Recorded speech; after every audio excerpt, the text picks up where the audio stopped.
Magandang araw po sa inyong lahat mga kababayan at welcome back dito po sa ating munting channel Pinas News Review, kung saan re-reviewin po natin ang mga mahalagang balita dito sa Pilipinas. Mga simpleng komento sa mga issue dito sa Pinas. At ito nga mga kababayan, just in, grabe to.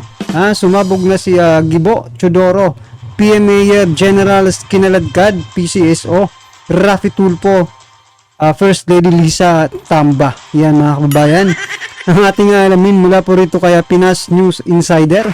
Nasa description po ang full video link ng video ito. Subscribe na po kayo kaya Pinas News Insider. Yan mga ka-review, no? At kung bago ka pa lang at dito po nakapag-subscribe sa ating munting channel, please don't forget to subscribe. At i-click na rin po ang bell notification para updated po kayo sa lahat ng ina-uploads nating reaction video. Yan mga kabayan, ito na nga, sama-sama at sabay-sabay po natin pakinggan, panoorin at bigyan ng komento, reaction, video ang video ito. Eto na po. Ito ang mainit na balita at pinag-uusapan ngayon sa mundo ng social media. ACT Teacher Party List Representative Franz Castro tila nasupalpal ni Defense Secretary Gibo Teodoro dahil sa pag-question nito sa budget ng Personal Security Group ng Office of the Vice President na pinamumunuan ni Vice President Sara Duterte. Pero bago ang lahat mga kababayan, kung bago ka pa lamang sa aming channel, please huwag kalimutang mag-like, subscribe at i-click ang notification bell para mas maging updated ka pa lalo sa lahat pa ng bagong video na i-upload namin. At eto na nga mga kababayan, ating matatandaan ang nangyaring pagdinig ng Kongreso sa budget hearing ng Department of National Defense, kung saan tila kwinisyon ni ACT Teacher Party List Representative Franz Castro kung nasaan ang funding requirements ng Vice President Security and Protection Group. Dahil ayon kay Franz Castro, 433 parang isang batalyon na di umano ang personal security ng Office of the Vice President. Dahil dito, dinipensahan naman ni Defense Secretary Gibo Teodoro ang pagkakaroon ng Vice President Sara Duterte ng Security and Protection Group. Ayon kay Defense Secretary Gibo Teodoro, tatayuan ko ito dahil ang VP noon ay dinagdagan niya noon sa PSG budget at hindi consistent ang kanilang suporta. Dagdag pa ni Defense Secretary Gibo Teodoro, noon pang nakaraang mga panahon, ang security personnel ng VP ay kinukuha lang sa iba't ibang unit at hindi pa nakikita sa budget at hindi nare-report. Nang lumabas nga ang balitang ito, marami sa ating mga kababayan ang tila tumaas ang kilay at hindi napigilan ng kanilang sarili na magbigay ng kanilang hinaing at komento sa mundo ng social media. At ayon pa sa kanila, bago tanongin ni Lola Franz ang security, ang budget ng personal security ng VP at ilabas niya muna kung saan niya dinadala ang mga pera na nakuha niya sa Kongres. Yung pondo kaya ng bawat Kongreso, saan kaya nila ginagastos, saan kaya napupunta ang budget niya bilang kongresista. Dapat imbestigahan din. So yan mga kababayan, dapat nga magpasalamat pa si dito si Franz Castro, 'di ba? Kasi nakikita niya talaga kung saan napupunta yung yung pondo, 'di ba? 'Di ba? Sabi nga ni Secretary Gibo na nung mga nakaraang yung mga vice presidente ay hindi po kinukuha lang sa kung saan yung mga security, At hindi pa na audit kasi hindi lang alam kung saan galing yung pondo. Ngayon, alam na nila kung saan galing yung pondo. Nagrereklamo din itong si Franz Castro, mga kababayan. So, napakalaking napakalaking katanungan, para kay Franz Castro at para sa taong bayan, di ba? Kasi si Franz Castro hanap ng hanap po ng mga butas, mga pondo ng ating vice presidente. Pero pag sila po ang hinahanapan ng taong bayan, yung resibo, hanggang ngayon wala pa rin eh. Tama po yung comment kanina na bago ka magdakdak dyan Franz Castro, para maging fair ka sa lahat ng mga opisyalis ng gobyerno, lalo na kay BP Sara, na lagi mong tinitira, ipakita mo rin na talagang karapat dapat ka nga talagang magtanong, di ba? Kasi kapag kayo ang tinatanong, hindi nyo naman masagot, di ba? Dito nga, obvious na ang sagot kung saan nanggagaling, no? Yung pondo para dyan sa security group ni ni BP Sara. Oh, tapos ngayon tatanungin mo pa. Yung sa inyo nga ang labo-labo, 'di ba? Mga by certification lang, liquidation by certification lang. Oh, dapat kayo po ang maglabas ng resibo, Franz Castro. Siya, hay nako, ang daming anay sa gobyerno. Dagdagan nyo pa. Tulungan na lang natin ang ating mahal na Pangulo at VP Inday Sara para sa mahal nating bayan. Puro kontra. Wala namang kayong ginawa. Mga pabigat kayo. Ang kapal, ibig sabihin, mas may kapangyarihan si Castro kaysa kay Vice President Sara Duterte. Pwede bang tanggalin na yan si Castro? Agad-agad please. Hindi ka nga namin na question, Castro, na makakaliwa kayo. Tax namin ginagamit nyo sa kalukuhan nyo. Dapat Totoo po kinulong yan. yan. Hindi naman yan para sa bansa, kundi sa kanilang pakikibaka. Akala mo kung makatanong itong si Franz tungkol sa budget, wagas. Papaano kaya ang budget mo din? Saan napunta? Sa tagal mo na dyan. Swerte kayo. Nagagasto nyo ang pera ng bayan ng ganoon lang. Walang resibo. Certification lang. Parang wagas sa katalinuhan.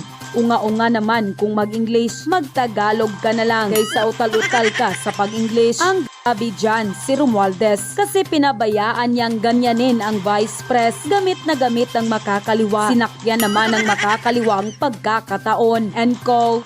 Bangayan, banggaan ng mga Tulfo Brothers versus mga PMA graduates, mga retired generals. Okay, lumalabas ngayon, may tatlo ng atraso ang Tulfo Brothers against sa mga PMA graduates. Nakikita ko medyo alanganin ang political career ng mga Tulfo, specifically Senator Rafi Tulfo. Okay, isa-isahin natin. Ano-ano itong tatlong atraso na nagawa ng mga Tulfo Brothers na nasaktan o pumalag ang mga PMA graduates. Natin na yung last month lang. Itong si Senator Tulfo, inakusahan niya si Secretary General Galvez, yung former Chief of Staff na Presidential Advisor on Peace Process ngayon, inakusahan niya ng korupsyon. Pumalag si General Galvez. Mga last month lang yan, yung Senate hearing. Okay, panoorin natin itong short clip na ito. Do not tell us that we are corrupt. I'm not saying you're corrupt. What I'm saying here is, meron pong mga tao dyan sa loob ng inyong organization. I'm not saying you are corrupt. I'm saying there are people there that are not doing their job, or maybe they're involved in corruption. Because if they're not involved, common sense lang po ito, Secretary Galvez. Pag nagsabi ka ikaw ay combatant, di ba combatant meaning, meron kang baril. So kung meron kang baril, isusurrender mo yung kapalit ng 100,000. Your Honor, the categories of the firearms is not only individual firearms. We have also cruiser weapons. That cruiser weapons, meron po yung mga 5 o 6 po yung tao na... Then sana magmamatch pa rin. Isama mo na yung machine gun, isama mo yung cruiser weapon, kung ano pa mga weapon, kasama na dapat din. But I definitely take offense, Senator, that you are already telling us that there is a corruption. I believe that is not correct. So, dyan pa lang mga kababayan, makikita na po natin, no, na wala namang ipinapakitang ebidensya, no, pero nag-aakusa, no, si Senator Rafi Tulfo dito kay General Galvez, mga kababayan, no. Harapan pag-aakusa ng korupsyon dito kay General Galvez, di ba? So, strike 1 po yan para sa mga PMAers, mga ka-review. Session to us. Well, sir, I'm sorry. I'll stand by what I said. Meron pong corruption dito. Masaktan ka, I don't care. So, yun po, yung bangayan. At itong si General Galvez, Yan mga kabayan, 'di ba? Sinabi po ni pasensya na, patuloy ko. Sinabi po ni Senator Tulfo na maninindigan siya na talagang may korupsyon. So wala namang nagsabi sa kanya na huwag kang manindigan, 'di ba? O maninindigan ka talaga kasi senador ka. Ang problema lang mga kababayan, no? Kasi nag-aakusa po siya ng walang ebidensya, 'di ba? Na talagang corrupt talaga ito. 'Di ba? Oh, maninindigan ka. Oo, manindigan ka. So what kung manindigan ka, 'di ba? Nasaan ang ebidensya na sinasabi mong corrupt talaga sila? 'Di ba? Hanapan mo ng ebidensya, hanapan mo ng mga kung ano pang dokumento diyan. Kasi mga kabayan, let's say mayroon ng corruption. Sa palagay niyo ba ibibigay yun ng ni General Galvez? Di sana ikaw, Senator Tulfo, kasi naninindigan ka naman, no? Kahit wala kang ebidensya, akusa ka ng akusa, ibigay mo sa kanila, iharap mo sa taong bayan na ito, no? Ito po yung ebidensya na corrupt po itong general na ito. Di ba? Kaso wala hanggang hanggang tapang lang hanggang anghang lang ng sa mga salita, no? Napaka taas ang credibility niya sa Armed Forces of the Philippines. Isa na ako sa humahanga sa kanya. Nakatrabaho ko sa Andalian. Nako, wala akong masabi. Talagang trabaho yan. Napakaganda yung performance niya as AFP Chief of Staff. Lalo na nung Marawi Siege. Isa siya sa considered Marawi hero dahil siya yung commander sa area, Western Command Chief sa nung Marawi Siege. Kaya, I can vouch on the character and integrity of General Galvez. Alam mo, pag ang samahan ng mga PMEers, pag inaatake ang isang kabaro nila, nako, ang lahat magsisimpatya, lalo na sa isang high caliber officer na katulad ni General Galvez. So, yan. Strike 1 ba yan? Strike 1. Strike 2. Ito yung mas nauna. Ito naman ang na-involve si Congressman Erwin Tulfo. Ang binangga naman niya, isa ring Marawi war hero, si General Rolando Bautista na naging DSWD Secretary panahon ni PRRD. So, if I'm not mistaken, mga May of 2019, si Erwin Tulfo, may programa siya sa radyo, sa government station, I think sa Malacanang government station. Gusto niyang interviewin si Secretary Bautista tungkol sa mga ginagawa ng DSWD. Hindi na pagbigyan. Nako, yun na nag-wild na si Erwin Tulfo at kung ano-anong salita na binitawan niya kontra kay General Bautista. Ito yung ginugol ko, nasa Inquirer na balita. Ito yung exact words ni Erwin Tulfo. Radio broadcaster pa siya noon. Sabi niya, sino ba tong buang na ito? Tinawag ng buang yung Marawi warrior. Pasensya na. Maski tao ka ni Pangulong Duterte, lelekturan na kita.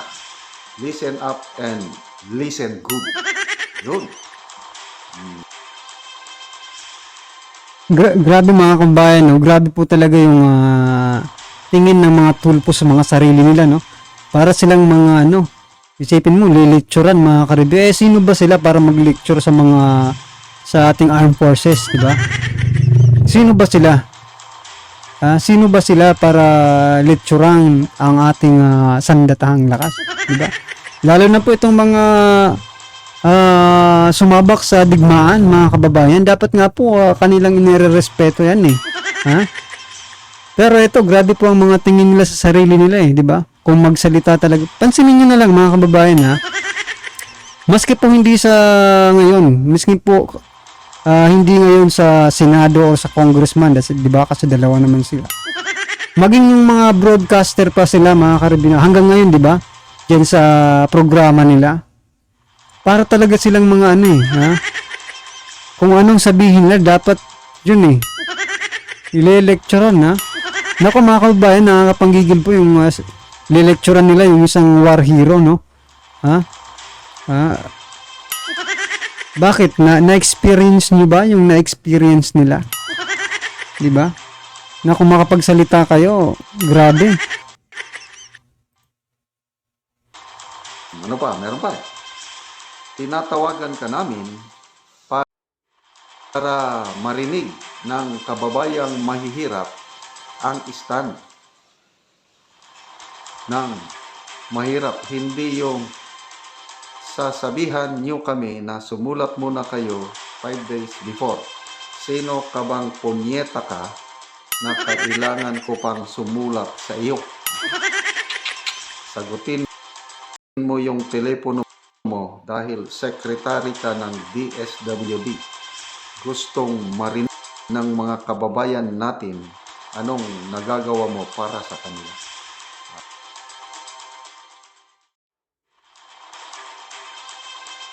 Grabe. Grabe mga kababayan, no? Yung mga words na ginagamit nila. No? Parang dapat lang naman na sumulat ka muna bago ka mag-interview, di ba? Kasi ano yan eh, SOP rin yan eh. Di ba? Hindi ka pwedeng basta tatawag ka na lang, dapat pag tumawag ka, sasagutin ka agad. Eh kung busy yung tao, di ba? Anong sinasabi mong sino ka, sekretary ka? Eh sekretary nga eh. Ikaw, sino ka ba para manggulo sa trabaho ng sekretary? Di ba? Nakakaano lang nakapanggigil mga kababayan kasi 'di ba parang grabe po yung tingin nila sa mga mga opisyal ng gobyerno. Ngayon siguro ko alam na nila kasi opisyal na rin sila ng gobyerno eh. 'Di ba? Sana maintindihan. Nako, grabe siguro yung mga nito ngayon, mga pagsisisi, no? Kung bakit nila ginagawa yung mga ganun dati. Yung mga broadcaster pa sila at wala pa sila sa politika, no? Talaga namang susulat ka eh, di ba? Kailangan mag-advance ka ng na mag-i-interview ka, hindi muna yung agad-agad kasi hindi lang naman ikaw nag-iisang broadcaster dito sa Pilipinas.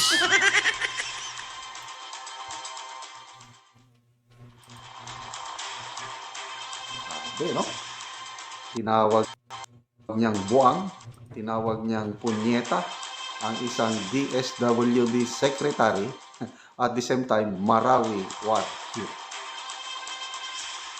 So ito ang daming nag-react na hindi lang mga PMAers, mga sundalo at kapulisan kasi ganyan kami, yung mga kabaro.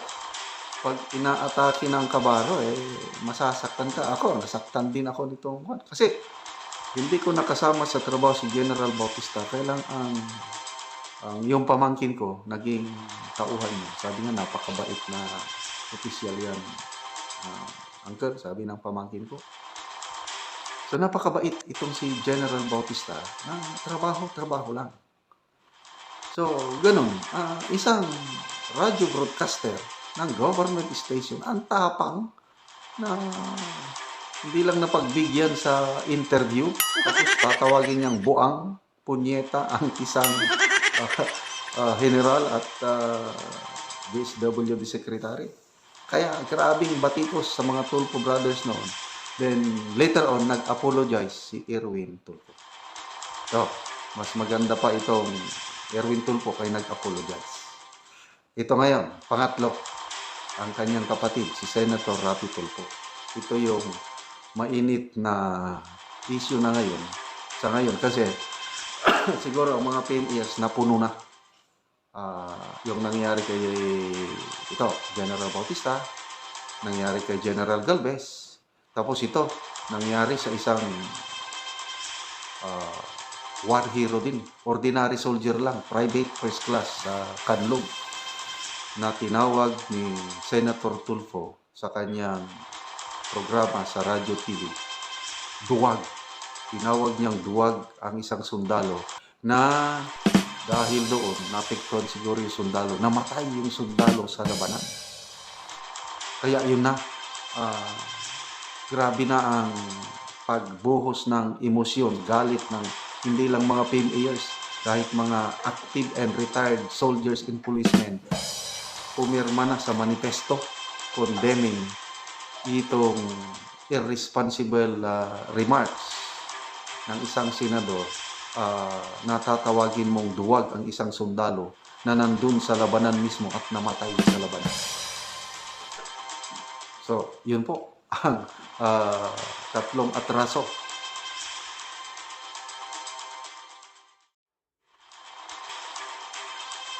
So yan mga kababayan, no? Yan ang pinaka-latest ngayon tungkol dito sa mga tulpo. So, di ba, nangunguna po ngayon, ito, opinion ko lang ito, mga kababayan, ha? Di ba, nangunguna po ngayon si Senator Raffy Tulfo sa mga presidential survey, no? Kung ako kay Senator Raffy Tulfo, wag na lang po siyang tumakbong ng presidente. Kasi may lamat na po siya May lamat na po siya sa sandatahang lakas ng ating bansa. Diba? Paano pag siya ang naging presidente at ganito? Ganito ang gawin niya sa armed forces. Diba? Counting lang diba? Sa palagay mo, susundin pa kaya si Senator Raffy Tulfo ng ating armed forces? Kung may lamat na po, di ba? Yan mga kababayan, mag-isip-isip po tayo, ha? Oh, di ba? May logic Yeah. Posibleng magtanim ng sama ng loob ang mga armed forces natin, di ba? Paano pag nanalo? Paano kung manalo lang naman? Kung manalo lang naman si Tulfo, no? Sa pagiging presidente, no? Pero malayo pa naman mga kababayan. Marami pang posibleng mangyari, di ba? Pero tingnan natin, di ba? Pero para sa akin, wag na lang kasi alanganin po di ba? Alanganin na po yung mga PMAers natin. Alam naman po natin na halos lahat po ng PMAers natin mga official po yan, no? Ng ating gobyerno, ng ating armed forces. Iba't ibang iba't ibang branch.